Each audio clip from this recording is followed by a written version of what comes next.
All new tonight, voters in Georgia angry and worried and fed up over crime want the state to enact new laws they think will reduce gun violence. That's the clear message they're sending in our 11Alive survey. USA poll conducted statewide this past weekend, but not so clear if the new laws they support would actually help. Here's John Sherrick.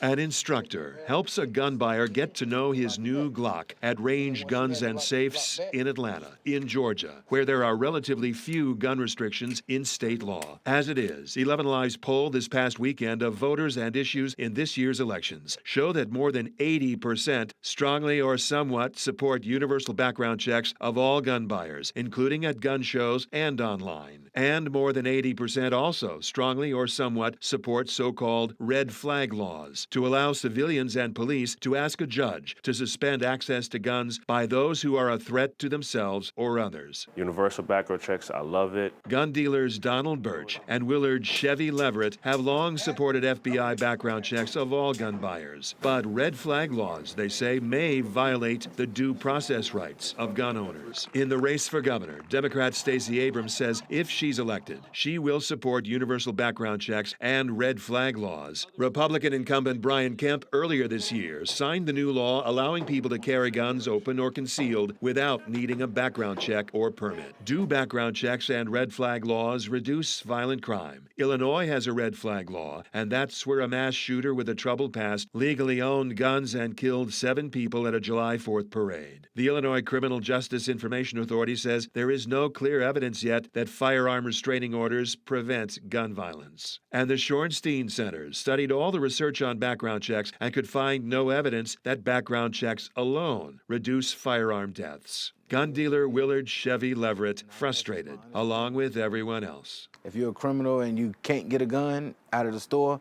you're going to make a way to get a gun. It sucks, but it's rough. It is what it is. In Atlanta, John Sherrick, 11Alive News.